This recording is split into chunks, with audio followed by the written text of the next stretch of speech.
എൻ്റെ ചേച്ചി ഒരു കാലത്ത് പട്ടുപ്പുഴു വളർത്തിയിരുന്നു. ഈ പുഴു അതിൻ്റെ വളർച്ചയുടെ അവസാന ഘട്ടത്തിലേക്ക് അടുക്കുമ്പോൾ അതിൻ്റെ ഉള്ളിൽ നിന്ന് സിൽക്ക് പുറപ്പെടാൻ ആരംഭിക്കും. ഈ അവസരത്തിൽ ചന്ദ്രിക എന്ന് വിളിക്കുന്ന ഒരുതരം തട്ട് രൂപപ്പെടുത്തി പുഴുവിനെ അതിലേക്ക് മാറ്റുന്നു. പുഴു അതിലെത്തിയാൽ അതിനു ചുറ്റുമായി സിൽക്ക് നാരുകൊണ്ട് ഒരു കൂട് നിർമ്മിക്കുകയായി. ഇതിനെയാണ് കൊക്കൂൺ എന്ന് നാം വിളിക്കുക. ഇങ്ങനെ തനിക്ക് ചുറ്റും രൂപപ്പെട്ട കാഠിന്യമുള്ള ഈ പുറന്തോടിനുള്ളിൽ പട്ടുപ്പുഴു സമാധിയിരിക്കും. ഇവിടെ നാം ധ്യാന വിഷയമാക്കേണ്ട വസ്തുത, ഈ പുറന്തോട് കഠിനമായത് കാരണം ഉള്ളിലിരിക്കുന്ന പുഴുവിന് രാത്രിയേത് പകലേത് എന്ന് തിരിച്ചറിയാനാവില്ല. അതിനെപ്പോഴും രാത്രിയാണ്, കൂട്ടിലെപ്പോഴും അന്ധകാരവും. അന്ധന് രാത്രിയേത് പകലേതെന്ന് അറിയാനാവില്ലല്ലോ. പുറന്തോട് കഠിനമായതിനാൽ പ്രകാശം അരിച്ചിറങ്ങുക പോലുമില്ല. ഇതുപോലെ ദുരനുഭവങ്ങളാൽ ചുറ്റപ്പെട്ട ജീവിതാനുഭവങ്ങളുടെ ഉള്ളിൽ വ്രണപ്പെട്ട മനസ്സുമായി കഠിനമായി പോയ നമ്മുടെ സഹോദരങ്ങൾക്ക് ദൈവസ്നേഹം ഉൾക്കൊള്ളാനാവുന്നില്ല. എന്ത് സൂര്യൻ, എന്ത് വെളിച്ചം, എന്ത് ദൈവം, എന്ത് സ്നേഹം, ഇതാണ് അവരുടെ ചിന്താഗതി. എന്നാൽ കൂട്ടിൽ നിന്ന് ചിറകുമുളയ്ക്കുന്ന പൂമ്പാറ്റ പുറന്തോട് പൊട്ടിച്ച് പുറത്തു വരുന്നതോടെ പ്രകാശത്തിലാകുന്നു. അതെ, അതികഠിനമായ പുറന്തോടാണ് പ്രശ്നം. ജീവിത ദുരന്താനുഭവങ്ങളുടെ പുറന്തോട്. ആ പൂമ്പാറ്റ സത്യങ്ങൾ തിരിച്ചറിയുന്നു. ഇന്നലെയും സൂര്യൻ പ്രകാശം എനിക്ക് തന്നിരുന്നു, ഞാനത് തിരിച്ചറിഞ്ഞില്ലല്ലോ എന്ന സത്യം. കുഴപ്പം എൻ്റേതായിരുന്നല്ലോ എന്ന സത്യം. അതെ, കുഴപ്പം ദൈവത്തിൻ്റേതല്ല, എൻ്റേതാണ്. ഹെബ്രായർ 4:7. നിങ്ങളുടെ ഹൃദയം കഠിനമാക്കരുത്. ഇന്നെങ്കിലും നിങ്ങൾ അവൻ്റെ സ്വരം ശ്രവിച്ചിരുന്നെങ്കിൽ എത്ര നന്നായിരുന്നു. പ്രിയപ്പെട്ടവരെ, അതെ, ഇന്നെങ്കിലും നമുക്ക് അവൻ്റെ സ്നേഹത്തിൻ്റെ സ്വരം ശ്രദ്ധിക്കാം. അതിനായി പരിശുദ്ധാത്മാവ് നമ്മെ സഹായിക്കട്ടെ. ഇനി വിത്ത് വീണ രണ്ടാമത്തെ സ്ഥലം, ലൂക്കായുടെ സുവിശേഷം 8:6. ചിലത് പാറപ്പുറത്ത് വീണു. പാറയിൽ പറ്റിപ്പിടിക്കുകയേ ഉള്ളൂ, തഴച്ചു വളരില്ല. കാരണം അവിടെയുള്ള മണ്ണ് ഉപരിപ്ലവം മാത്രമാണ്. വെള്ളവും വളവും ലഭിച്ചാലും സൂര്യപ്രകാശമില്ലെങ്കിൽ വളർച്ചയുണ്ടാവില്ല. ഇത് സസ്യശാസ്ത്രമാണ്. ഇവിടെ തിരുവചനപ്രകാരം സൂര്യൻ ഉദിച്ചപ്പോൾ വളരുകയല്ല, കരിയുകയാണ്. അതിന് കാരണം വേരിന് ആഴമില്ല. അതിന് കാരണമോ മണ്ണധികമില്ല. പ്രലോഭനങ്ങളും പീഡനങ്ങളും ക്ലേശങ്ങളും തീക്കാറ്റായി വന്നടിക്കുമ്പോൾ ആഴമില്ലാത്ത മനസ്സുകളിൽ, ഉപരിപ്ലവമായ ഹൃദയങ്ങളിൽ സ്നേഹവിത്ത് മുളച്ചു പൊന്തും, പക്ഷെ തഴച്ചു വളരില്ല. കാരണം അതിനാഴമില്ല. ആഴമില്ലാത്തത് ബഹളമുണ്ടാക്കും, പക്ഷെ ഫലം തരില്ല. ആഴമുള്ളതോ ശാന്തമായിരിക്കും, ഫലം പുറപ്പെടുവിക്കുകയും ചെയ്യും. ഇവിടെ ഒരു കാര്യം തുടർച്ചയെന്നോണം സൂചിപ്പിക്കട്ടെ. വഴിയരികിൽ വീണ വിത്ത് മുളച്ചുപോലുമില്ലാതെ പാഴായിപ്പോയെങ്കിൽ പാറപ്പുറത്ത് വിത്തുകൾ മുളയ്ക്കുന്നുണ്ട്, വളരുന്നില്ല.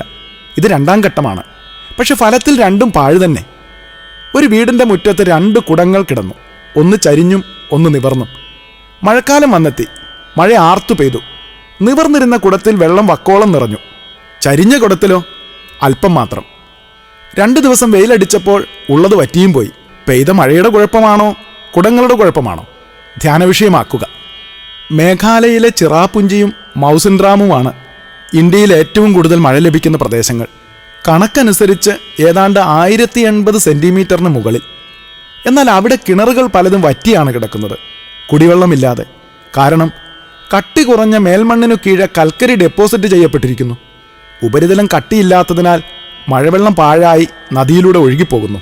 ഉപരിപ്ലവമായതിനെ അല്പമേ സ്വീകരിക്കാനാകൂ. അല്പം സ്വീകരിച്ചതിന് അല്പായുസുമായിരിക്കും. ഉപരിപ്ലവങ്ങളായ സ്നേഹദാനവും സ്നേഹസ്വീകരണവും വാടിക്കരിഞ്ഞു പോകുന്നത് നാം എത്രയോ കണ്ടിരിക്കുന്നു. മനുഷ്യസ്നേഹത്തിൽ പോലും ഇത് ശരിയാണെങ്കിൽ അതിലേറെ ശരിയാണ് ദൈവസ്നേഹത്തിൽ. ഇനി വിത്ത് വീണ മൂന്നാമത്തെ സ്ഥലം, വിശുദ്ധ ലൂക്കായുടെ സുവിശേഷം 8:7. ചിലത് മുൾച്ചെടികൾക്കിടയിൽ വീണു. ലോകത്തിലെ ഏറ്റവും നല്ല ബൊട്ടാണിക്കൽ ഗാർഡൻ നീലഗിരി ജില്ലയിലെ തലസ്ഥാനമായ ഊട്ടിയിലാണുള്ളത്. അവിടെ ഏതാണ്ട് 2800-ലധികം ഇനത്തിൽപ്പെട്ട ബഡ് റോസുകളുണ്ട്. ഇവിടെ സന്ദർശിച്ച എനിക്ക് ഒരിക്കൽ അരൂപി ഒരു വെളിച്ചം തന്നു.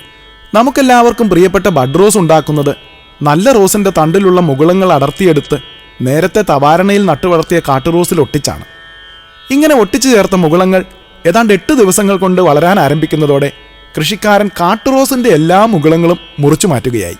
ഇല്ലെങ്കിൽ കാട്ടുറോസ് തഴച്ചു വളരുകയും ഒട്ടിച്ചു ചേർത്ത നല്ല റോസിൻ്റെ മുകുളം മുരടിച്ചു പോവുകയും ചെയ്യും.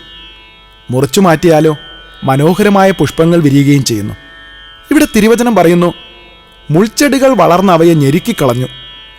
കാട്ടുറോസിൻ്റെ കമ്പുകൾ മുറിക്കാതിരുന്നാൽ ബഡ് റോസിൻ്റെ മുകുളത്തെ മുരടിപ്പിക്കുന്നത് പോലെ മനുഷ്യഹൃദയത്തിൽ വിതയ്ക്കപ്പെടുന്ന സ്നേഹത്തിൻ്റെ വിത്ത് വളർന്ന് ഫലം പുറപ്പെടുവിക്കണമെങ്കിൽ ജീവിതക്ലേശങ്ങൾ, സമ്പത്ത്, സുഖഭോഗങ്ങൾ, ലൂക്ക 8:14. മറ്റൊരു സ്ഥലത്ത് പറയുന്നു സുഖലോലുപത, മദ്യാസക്തി, ജീവിത വ്യഗ്രത, ലൂക്ക 21:34. ഇനിയും വേറൊരു സ്ഥലത്ത് ജഡത്തിൻ്റെ ദുരാശ, കണ്ണുകളുടെ ദുരാശ, ജീവിതത്തിൻ്റെ അഹന്ത, 1 യോഹന്നാൻ 2:16. ഇവ അറുത്ത് തള്ളുക തന്നെ വേണം, അല്ലെങ്കിൽ സ്നേഹവിത്ത് മുള്ളുകളാൽ ഞെരിക്കപ്പെട്ട് മുരടിക്കുക തന്നെ ചെയ്യും. നമുക്ക് അരൂപിയോട് മോഹമുള്ളുകൾ മുറിക്കുവാനുള്ള കരുത്തിനും മുറിക്കുമ്പോഴുണ്ടാകുന്ന വേദന സഹിക്കുവാനുള്ള വരത്തിനും വേണ്ടി പ്രാർത്ഥിക്കാം. ഈ തിരുവചനം കൂടി അവസരോചിതമായി നമുക്ക് അനുസ്മരിക്കാം. യോഹന്നാന്റെ സുവിശേഷം 15:2. എൻ്റെ ശാഖകളിൽ ഫലം തരാത്തതിനെ അവിടുന്ന് നീക്കിക്കളയുന്നു, ഫലം തരുന്നതിനെ കൂടുതൽ കായ്ക്കാനായി വെട്ടിയൊരുക്കുകയും ചെയ്യുന്നു.